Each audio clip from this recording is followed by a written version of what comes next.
Hey everyone, welcome to another video. Without further ado, let's answer the question that always messes with people after Metroid 2 and Super Metroid. If the baby is the last Metroid, then where do all these other Metroids keep coming from? The cleanest way to understand it is that Metroids have two different origins, depending on which part of the timeline you're looking at. First, they have a single true biological origin. Then, after that, they have multiple artificial reboot origins where different factions recreate them again and again. The original origin. The first Metroids ever. Metroids did not naturally evolve as a wild species in the galaxy. They were created. Specifically, the Chozo, and in the material you provided, it's tied to the Thoha tribe, the science-focused Chozo group. The purpose was straightforward and terrifying. The Chozo needed a predator to counter another predator. That other predator was the X Parasites. X can possess and mimic organisms. They spread. They overwrite life. So the Chozo engineered a living weapon whose entire identity is built around one job. Drain life energy. Kill the thing that eats everything else. That's why Metroids are described as dominant on SR388. They suppress the X so hard that Samus can go down there and not even encounter an X Parasite at all during the extermination mission. The ecosystem gets shaped around Metroids being on top. So that's your true "where did Metroids come from?" answer. They came from Chozo bioengineering as an anti-X bioweapon. Why didn't they stay contained on SR388, you ask? Here's the irony. The thing that made Metroids useful also made them impossible to control. They don't just kill, they grow when they feed. They have a complex life cycle that even their creators didn't fully predict. In their iconic larval form, they're this floating jellyfish-like nightmare with a core. As they mature, the forms change radically. Alpha, Gamma, Zeta, Omega, and in certain cases, a Metroid can develop further into a queen. There's an important link between Metroid evolution and SR388's special conditions.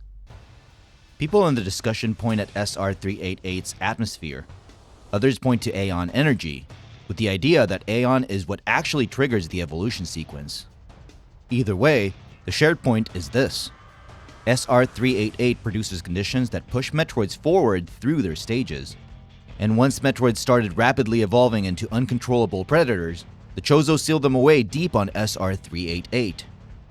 Then the situation gets even worse in your provided history. The Makin tribe gets involved.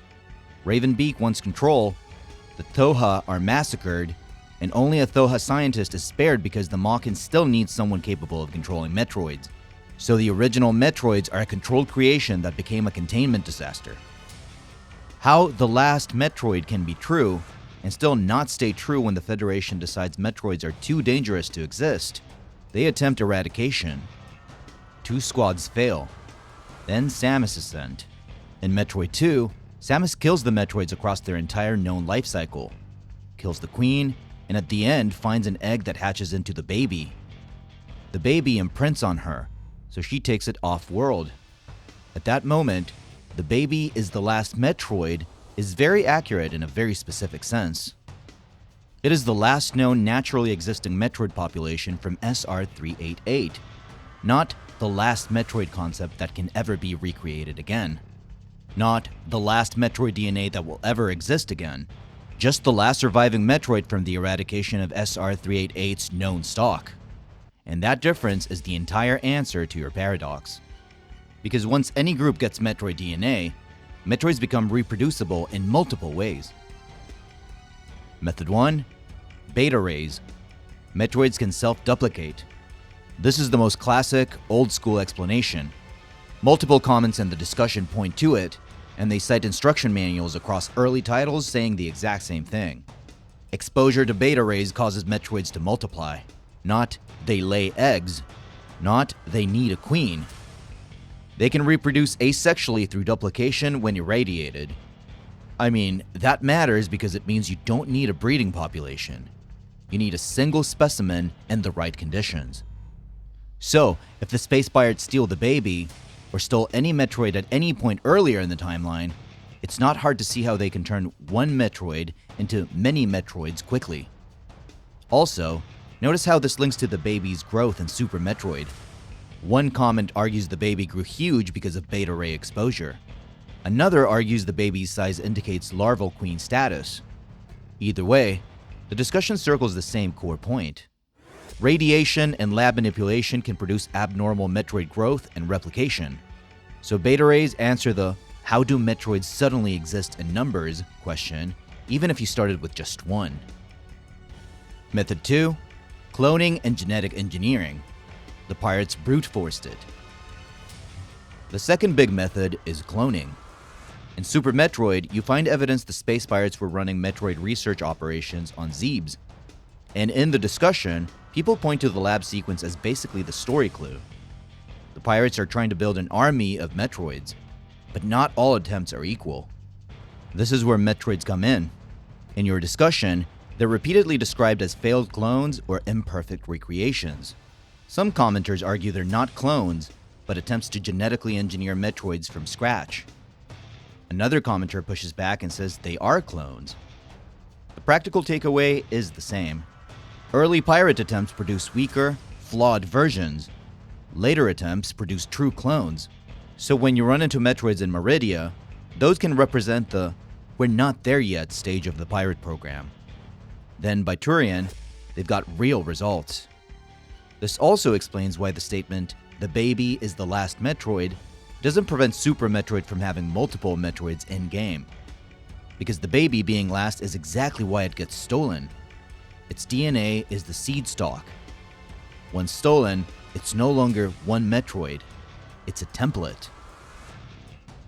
Method 3. Environment triggers evolution. SR388 conditions matter. Now let's talk about the evolution problem, because reproduction alone doesn't explain why you see different forms. The discussion raises an important detail. A larva does not always evolve the same way in every environment. SR388's atmosphere, and especially Eon energy, are suggested as key drivers for the classic SR388 evolutionary line. One Reddit theory puts it like this: Metroids can evolve, but SR388's environment is what pushes specific evolution. That leads to a really useful way to interpret the baby in Super Metroid. The baby doesn't evolve into an alpha. Instead, it keeps getting larger. Another compares it to a tadpole that can't become a frog due to imbalance. Another frames it as a larval queen situation. So here's the viewer-friendly version. Metroids can be replicated anywhere. Their full natural progression is strongly linked to SR388-like conditions. If you remove those triggers, you might get growth without the expected metamorphosis, or might get different forms entirely depending on what's present. This matters later because it's how you can get odd variants across the series, like Talon Metroids, Dark Talon Metroids, Phazon Metroids, Fission Metroids splitting under certain exposure, and so on.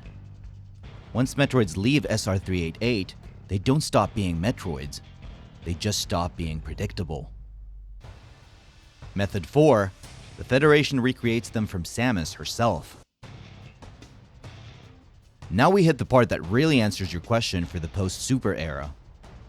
Super Metroid ends with the baby dying and the planet blowing up, then Metroids should be extinct.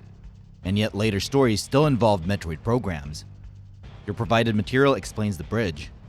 The Federation obtains DNA remnants from the baby.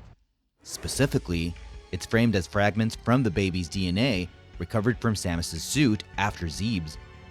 That means even with the baby dead, its biological information isn't gone. The Federation now has the blueprint. So in Other M, cloned Metroids exist on the bottle ship, including the detail that the first successful clone grows into a queen, implying the baby was coded toward queen development. Then in Fusion, the Federation is running a secret Metroid breeding program on the BSL station. There's even the note that Sector SRX mimics SR388's environment, which fits perfectly with the SR388 triggers evolution idea. They're not just cloning Metroids, they're trying to recreate the conditions that make Metroids develop correctly. So again, last Metroid becomes a temporary truth. The natural species is wiped out. the artificial species keeps getting rebooted. So when someone asks, if the baby is the last Metroid, where did these Metroids come from? The answer is they came from the fact that Metroids stopped being a species and became a technology. Once the blueprint exists, extinction only applies to the original natural population. It doesn't apply to what science can rebuild. And that's why Metroids keep coming back. Not because the story forgot what it said, but because the story is constantly reminding you that the galaxy cannot stop trying to weaponize them.